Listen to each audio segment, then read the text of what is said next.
My neighbor Jake drives a brand new Tesla Model Y. He owns a boat. Last month, he posted pictures from a 10-day trip to Europe, Paris, Rome, Barcelona. His apartment is nicer than mine. He eats out almost every single night. His girlfriend doesn't even work. Here's the thing. Jake makes $65,000 a year. I know this because we work in the same industry.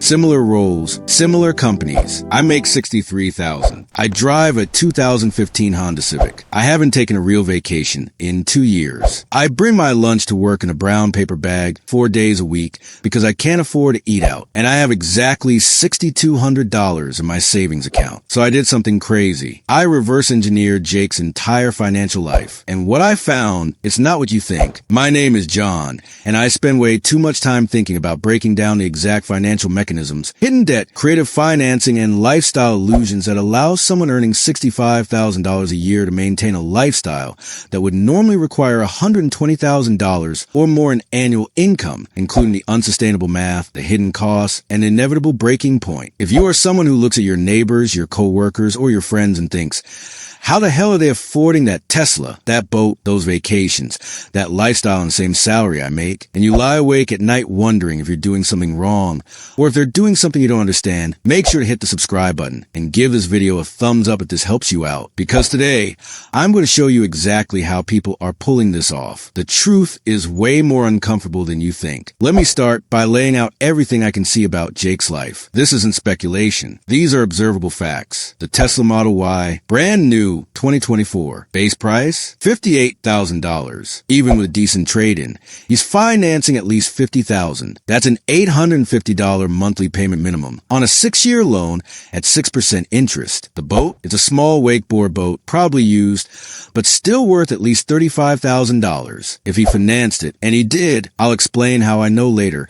That's another $400 a month. The apartment, I live in the basic 1-bedroom unit, $1,200 a month. Jake lives in the upgraded 2-bedroom with the better view. That's $1,600 a month. $400 more than me. The Europe trip, 10 days. Paris, Rome, Barcelona. I priced this out. Flights for 2 people, $1,800 minimum. Hotels, call it $200 a night. That's $2,000. Food, activities, transportation, another $2,000 easy. Total cost, at least $6,000. And that was just last month. The Peloton, I can see it through his window when I walk by. That's $1,500 up front or $44 a month on their financing plan. The watch looks like a Tag Heuer. Entry-level tag, $3,000. Daily DoorDash and Uber Eats. I see those delivery drivers at his door 4, sometimes 5 times a week. Let's be conservative and say he spends $25 per order. That's $500 a month just on food delivery. The girlfriend, she's in grad school, full-time student. She's not working. So Jake is covering everything for 2 people. The dog, golden retriever. Cute dog. Vet bills, food, grooming, toys, probably $200 a month. Now let's do some math. Just the big monthly expenses. Tesla payment, $850. Boat payment, $400. Rent, $1,600. Peloton, $44. Food delivery alone, $500. Dog, $200. That's already $3,594. And we haven't even touched utilities, phone, internet, car insurance, which has to be at least $300 a month for a Tesla, gas, groceries, subscriptions like Netflix and Spotify, or any of the other random stuff life throws at you. Jake makes $65,000 a year after taxes, health insurance, and his 401k contribution. Because I know he's contributing. He told me once he's taking home maybe $4,100 a month. So here's the question that's been eating me alive. How is he spending at least $4,500 to $5,000 a month on a $4,100 take-home income? The answer is what I expected. And when I figured it out, it changed how I see everyone around me. Before I tell you how Jake is actually doing this, let me destroy the myths, because I thought all of these things at first, and I was wrong about every single one. Myth number 1, he inherited money. Nope, I asked him once in a casual conversation about his family. His parents are retired school teachers in Ohio. They're comfortable, but they're not writing him checks for $50,000. No inheritance. No trust fund. Myth number 2, his girlfriend's family is rich and bankrolling them. Wrong again. Her parents are middle class. She's taking out student loans for grad school. Nobody's paying their rent or buying them boats. Myth number 3. He has some insane side hustle, making an extra $3,000 a month. I thought maybe he was running some kind of online business or freelancing gig. But no, I follow him on social media. I see what he does. He works his 9 to 5. Then he's at the lake with a boat or at home with a Peloton. There's no side hustle, no Uber driving, no Etsy shop, no crypto gains. Myth number 4. He's doing something illegal. Look, I considered it. Maybe he's selling something he shouldn't be selling. But no, Jake's not a criminal. He's just a regular guy. So if it's not secret money,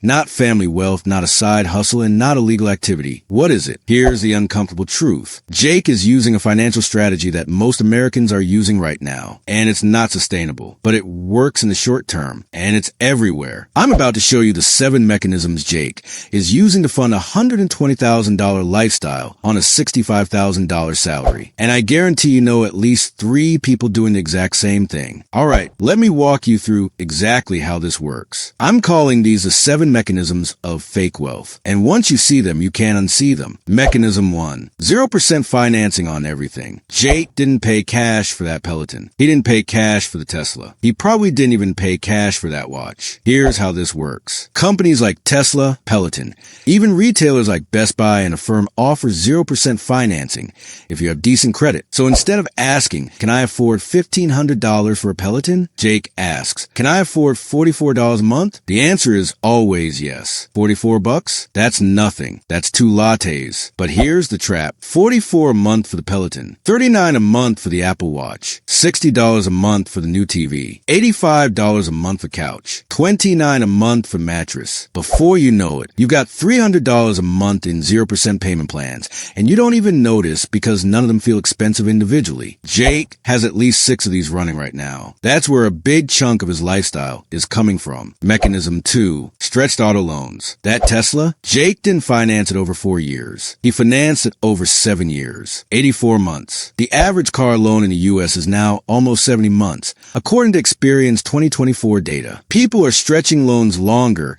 and longer to make the monthly payment feel affordable. An $850 payment on a $50,000 car over 6 years? Painful, but stretch that same loan to 7 years, and suddenly it's $740. Stretch it to 8 years? $660. It feels manageable. But here's what Jake's ignoring. He's paying way more in interest, and that car is going to be worth $30,000 by the time he pays it off. He'll owe more than it's worth for years. But in the moment, it lets him afford a Tesla on a $65,000 salary. Mechanism 3. The lease not buy strategy. I don't think Jake owns that boat outright. I think he's leasing it or financing it through one of those marine lenders that'll give you a 15-year loan on a boat. 15 years. For a boat, according to the National Marine Lenders Association, the average boat loan term is now over 12 years. You can finance a $35,000 boat for $350 a month if you stretch it long enough. Same logic as the car. Jake looks like he owns a boat. Technically, the bank owns the boat. He's just renting it with a promise to pay for the next decade and a half. Mechanism 4. Credit card debt. The invisible monster. Here's the big one. That Europe trip? $6,000. Jake didn't save up $6,000. He put it on a credit card. But here's how he justifies it. I'll just pay it off over time. It's only $200 a month. Except he's also paying off the furniture, the vet bills, the dog's emergency surgery from 6 months ago, and all the DoorDash orders. According to the Federal Reserve, the average American household with credit card debt owes over $7,200 as of 2024, and the average interest rate is 21%. Jake probably has $15,000 to $20,000 in credit card debt spread across 3 or 4 cards. He makes the minimum payments, maybe a little more, but it never goes away. It just exists, and because he's not missing payments, his credit score is still decent, so he can keep opening new cards when he needs to. Mechanism 5. The 401k loan. I know Jake contributes to his 401k because he mentioned it once, but I bet money he's also borrowed from it. You can borrow up to 50% of your vested balance, or $50,000, whichever is less. Let's say Jake had $20,000 in his 401k. He could take out a $10,000 loan, pay himself back over 5 years, a low interest rate,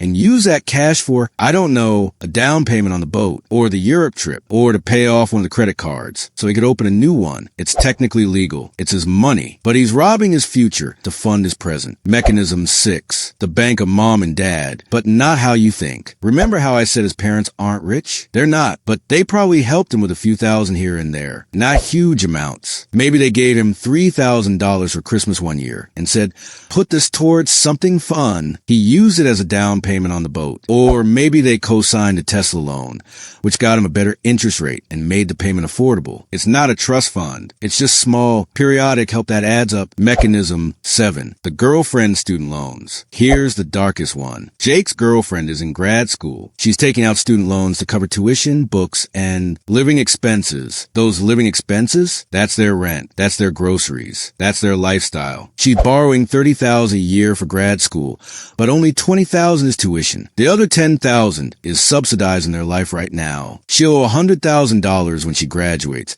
but that's a problem for future them. Right now, it's free money. So that's how he does it. But here's the part that should terrify you. What happens when this house of cards falls apart? Let's talk about why Jake lives like this. Because it's not just about the money. It's about what the money represents. Loss aversion and status anxiety. Humans are wired to avoid loss more than we're motivated to gain. Jake's parents drove old cars and clipped coupons. He watched them struggle. He told himself, I'm not going to live like that. I'm going to enjoy my life. So he justifies every purchase by comparing it to what he's not doing. I could buy a boring used Camry, or I could drive a Tesla and feel successful every time I get in the car. It's only $200 more a month. $200 a month is $2,400 a year. Over 7 years, that's $16,800 extra. But he doesn't think in those terms. He thinks in monthly payments. Lifestyle creep and the hedonic treadmill. Jake didn't start here. When he got his first job making $45,000, he lived in a cheaper apartment and drove a used car. But every time he got a raise, his lifestyle expanded to match. Raise to $50,000, better apartment. Raise to $65,000, Tesla and boat. Psychologists call this the hedonic treadmill. No matter how much you make, your happiness stays roughly the same because your expenses rise to meet your income. Jake's no happier now than he was making $45,000. He's just more stressed about money, social comparison, and Instagram envy. Jake's on Instagram. He sees his college friends buying houses, taking trips, driving nice cars. He doesn't see their credit card statements or their anxiety. He just sees the highlight reel. So he thinks, if they can do it, I should be able to do it too. And he finds a way, even if that way is unsustainable. Present bias. Future you is not real. Here's the brutal truth about human psychology. We suck at caring about future us. Future Jake, drowning in debt at age 45, feels like a theoretical person. Present Jake, scrolling through photos of his Europe trip and getting compliments on his Tesla, feels real. So present Jake wins every single time. Now, let me show you what happens when this all catches up to him, because it always does. Let's run the actual numbers on what Jake's life looks like in 5 years if nothing changes. Current monthly expenses, conservative estimate. Tesla payment, $850. Boat payment, $400. Rent, $1,600. Car insurance, $300. Credit card minimum payments on $18,000 in debt, $360. Peloton and other 0% financing, $250. Utilities, phone, internet, $250. Food delivery and dining out, $600. Groceries, $400. Dog expenses, $200. Gas, $180. Subscriptions like Netflix and Spotify, $75. Miscellaneous, $300. Total, $5,765 per month. Take-home income, $4,100 per month. Monthly shortfall, $1,665. So where's that $1,665 coming from? Credit cards, new 0% financing offers, occasional help from family, maybe a small tax refund, and probably the girlfriend's student loans covering some of the rent. But here's what happens in 5 years. Year 5 scenario. The Tesla is now worth $28,000. He still owes $31,000. The boat is worth $18,000. He still owes $24,000. His credit card debt has grown to $32,000 because he's been making minimum payments and adding new debt. His girlfriend graduated grad school. She has $95,000 in student loans and a job making $52,000. Her loan payment is $850 a month. The 0% financing deals have all expired and converted to 24% APR because he missed a payment. Now they're combined monthly obligations. Jake's Tesla, $850. Jake's boat, $400. Girlfriend student loans, $850. Jake's credit card payments on $32,640. Rent now $1,850 due to increases. Everything else about $2,500. $6,500. Total, $70.90 per month. Combined take-home income, $7,200 per month. They have $110 a month left over for emergencies, for repairs, for life. One vet bill, one car repair, one rent increase, and they're underwater. So what's the lesson here? And what should you actually do with this information? If you're watching this and you see yourself in Jake's story, here's what you need to do right now. Step 1. Add up every single monthly payment you have, not just your rent and car. Everything, every subscription, every financing plan, every credit card minimum. Write it all down. If the total is more than 50% of your take-home income, you're in Jake territory. Step 2. Ask yourself the 5-year question. For every purchase, ask, where will I be in 5 years if I buy this? Not can I afford the monthly payment, but what does my life look like in 2031 if I finance this? If the answer is worse, don't do it. Step 3. Kill one financing agreement this month. Pick the smallest one. Maybe it's the Peloton. Maybe it's the couch. Sell it if you have to. Pay it off. Get it gone. Then take that monthly payment and put it toward the next smallest debt. This is the debt snowball method. It works because it gives you psychological wins. Step 4. Set a hard rule. No new debt for 6 months. No new credit cards. No new financing. No new loans. If you can't pay cash, you don't buy it. 6 months. That's it. You might think this is impossible. I need a new couch. My mattress is shot. What if my car breaks down? Here's the thing. You've been using debt as a solution for so long that you've forgotten how to solve problems with cash. Relearn it. It sucks at first, but it's the only way out. Step 5. Build a reality budget, not an aspirational budget where you pretend you'll only spend $50 a month on food. A reality budget. Track every dollar you actually spend for 30 days. Then build your budget around that reality. Jake's problem isn't that he doesn't budget. It's that his budget is based on fantasy math. Here's the truth nobody wants to hear. Jake's not stupid. He's not evil. He's not even that different from most Americans. According to the Federal Reserve's 2024 survey of consumer finances, 61% of Americans couldn't cover a $1,000 emergency with savings. The average American has over $38,000 in debt, excluding mortgages. We are a country living on borrowed time and borrowed money. Jake is just doing what the system is designed for him to do. Every company, every bank, every advertiser is screaming at him. You deserve this. You've earned this. Just pay over time. And the math is set up to make it look affordable. $44 a month for a Peloton? That's the price of 2 lattes. $850 a month for a Tesla? That's less than some people pay in rent. But here's what they don't tell you. Those payments don't end. They stack, and they trap you. Jake's not free. He looks free. He looks successful. But he's more trapped than I am with my paid-off Civic and my boring life. Because I can quit my job tomorrow if I need to. I can move to a cheaper city. I can take a pay cut for a better opportunity. Jake can't. He's locked in. Golden handcuffs made of car payments and credit card debt. So when you look at people living beyond their means and you feel jealous or confused or ashamed that you're not doing the same thing, remember this. You're not seeing their credit card statements. You're not seeing the 3 a.m. panic attacks about money. You're not seeing the breaking point that's coming. You're just seeing the Tesla and the boat. If this video helped you see through the illusion, hit the subscribe button, like this video, and comment one money mistake you're fixing after watching this. I read every single comment. My name is John. Stop working for your car and start making your money work for you.